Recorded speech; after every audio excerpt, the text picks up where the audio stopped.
Welcome to Context Window, your weekly deep dive into the bleeding edge of AI coding tools. We're here to rigorously dissect the latest from Claude Code, Copilot, Gemini, and more, providing you with the unbiased context behind the hype. Join us as we explore the real-world impact and complex narratives shaping this rapidly evolving space. Let's get into it. Okay, so imagine a company already valued at nearly $30 billion is now eyeing $50 billion. And instead of just integrating the cutting-edge AI models from the big players, they decide to build their own. Not just build it, but then slash its price by 86% and claim it's found the optimal combination of intelligence and cost. It's audacious, isn't it? We're talking about Cursor, the AI-native code editor, and their new model, Composer 2. This isn't just a product launch. It's a gauntlet thrown down in the middle of a market predicted to hit nearly $12.6 billion by 2028. They're basically telling OpenAI, Anthropic, and Google, we can do it better and cheaper for developers. And they're doing it by focusing on a very specific type of developer task, essentially carving out their own niche instead of trying to be everything to everyone. It's a David versus Goliath story, but David here is already a multi-billion-dollar startup. Exactly. They're not just competing on raw power, they're redefining the battlefield. And in a space where costs can quickly spiral for developers, that optimal combination claim could be a game changer. Exactly. And this isn't some tiny startup. We're talking about a company that hit a $29.3 billion valuation in November 2025. And reports are now swirling that a new funding round could push them to a staggering $50 billion. That kind of financial muscle provides a massive backdrop for this audacious move. $50 billion? That's not exactly a small David. No, not at all. But the narrative they're pushing is that of an agile upstart. They're challenging the prevailing wisdom that only the largest, most well-funded labs can produce state-of-the-art models. By focusing on that sweet spot of intelligence and cost, they're appealing to a potentially vast segment of developers who are becoming increasingly cost-sensitive as AI tools become daily necessities. So it's not about being the best in a vacuum, but the most practical and valuable tool for the job. And the market for AI coding assistants is huge, projected to grow to nearly $12.6 billion by 2028. Plenty of room for disruption. Absolutely. Their proclamation is a direct challenge to the notion that only the biggest models from the biggest labs can dominate. They're saying we can deliver what developers actually need at a price they can afford.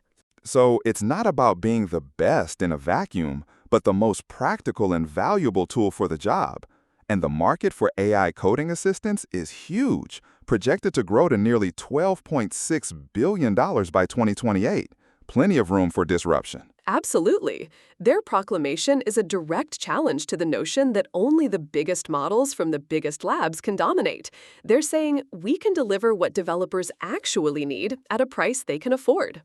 Segment 2. Deconstructing the benchmarks. Now, a big part of Cursor's argument for Composer 2's intelligence comes from its performance on a specific benchmark, Terminal Bench 2.0. The report highlights that Cursor is focusing on this specific benchmark to demonstrate Composer 2's capabilities.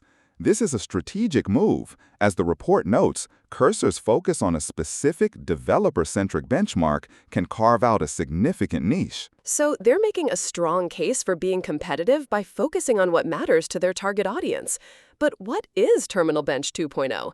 It sounds like it's not just a typical coding challenge. That's the crucial distinction.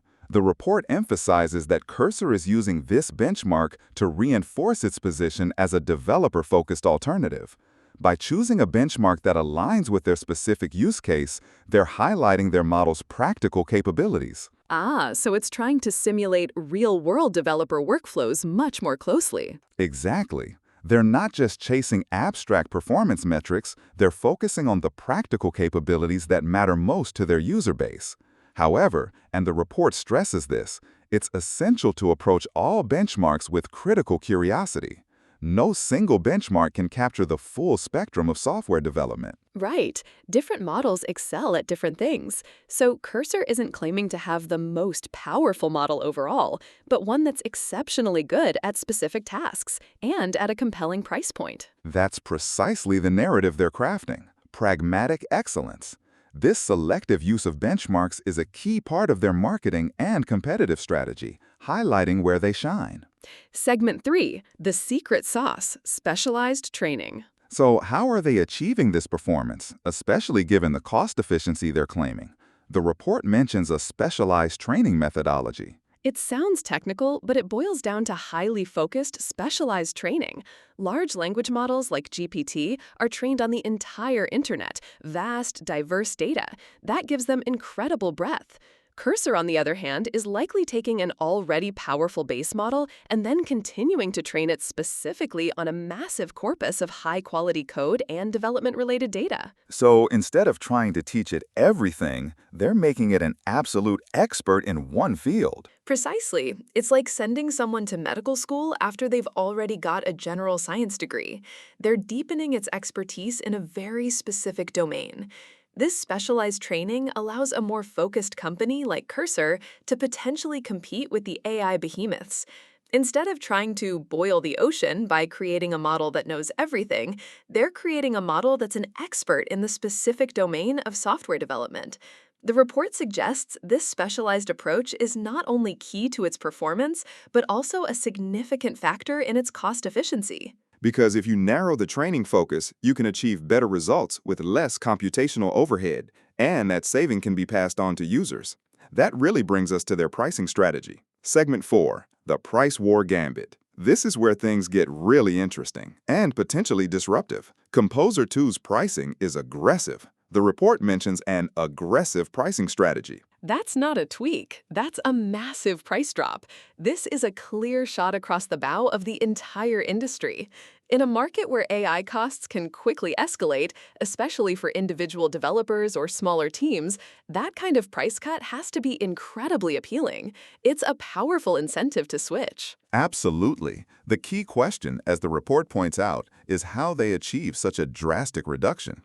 We talked about specialized training leading to a more efficient model architecture, which would lower operational costs. That's definitely part of it. But with that massive valuation we discussed and significant funding, could there be another factor, like strategic pricing to grab market share? That's the classic Silicon Valley playbook. Use venture capital to subsidize user acquisition and establish a dominant market position.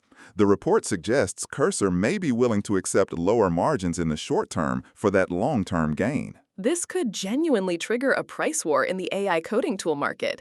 If developers become more cost-aware, competitors might be forced to respond with their own price cuts. And that would be a boon for developers everywhere, but it would definitely put a squeeze on the profit margins of other providers. Cursor's pricing gambit isn't just about their product. It forces the entire industry to reconsider the relationship between performance and price. It's a bold move with significant ripple effects. So Cursor's strategy here with Composer 2 isn't just about a new model. It's about tightening the integration within their own development environment. Composer 2 is designed to be the native brain of the Cursor editor, not a general-purpose API you can plug in anywhere. This raises a fundamental question about the future of AI coding tools. Will the market gravitate towards these highly integrated, specialized environments, or will developers prefer the flexibility of using powerful general-purpose models from major players like OpenAI and Anthropic across a variety of different tools? It's the classic suite versus best-of-breed argument, but for AI. What are the arguments for Cursor's integrated approach? The integrated approach offers the potential for a more seamless and optimized user experience. When the model and the editor are designed to work together from the ground up, you can achieve a level of polish and performance that's difficult with a more modular approach. Think about how Apple designs hardware and software together. But many developers, myself included, value flexibility and choice. They might prefer to use their favorite text editor and augment it with an AI model, rather than being locked into one ecosystem. GitHub Copilot, for example, integrates into many popular IDEs, and its success is a testament to that flexible approach. Developers want to mix and match. However, the report points out that the rapid growth and massive funding of companies like Cursor, along with other specialized competitors, suggest the market might be large enough to support both approaches. So we might not be heading towards a single dominant solution, but rather a more fractured landscape of specialized tools and general-purpose models. Exactly. Cursor's bold move with Composer 2 is a clear bet on the future of the highly integrated AI-native development environment.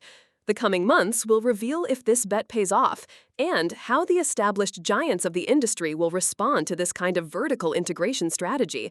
It's a fascinating time to watch this space. Wrap up and key insights. This has been a really insightful look into Cursor's strategy. So, as we wrap up, what are the key takeaways our listeners should really hold on to from this benchmark battle? First, the battle for dominance in AI coding assistance is evolving.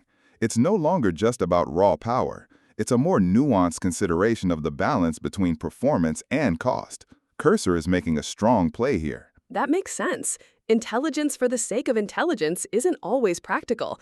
Second, we really highlighted how benchmarks are becoming crucial marketing tools. Absolutely.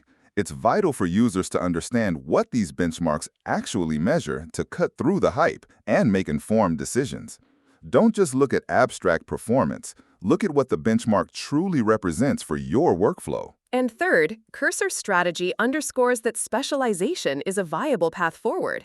Smaller, more focused players can absolutely compete with the massive general-purpose models from tech giants by honing in on specific domains. That's a big one. And fourth, Cursor's aggressive pricing for Composer 2 could genuinely be the first shot in a price war. If that happens, it could reshape the economics of the entire AI coding tool market, which would ultimately benefit developers. Which leads us to the final point. The market isn't monolithic. We're seeing a bifurcation. The future of AI coding may involve a diverse ecosystem of both highly integrated, specialized tools like Cursor and more flexible general-purpose models. It's not an either-or. Right. It's about what fits a developer's specific workflow and needs. So, as listeners reflect on this, what questions should they be asking themselves? I'd say first, if you're a developer, consider how much are you really paying for your AI coding assistant, and what are you getting for that price? And second, are you prioritizing raw model power or a more integrated, cost-effective solution tailored to your specific development environment? That wraps up another episode of Context Window. Join us next time as we continue navigating the complexities of AI coding tools. In the world of AI, context is king.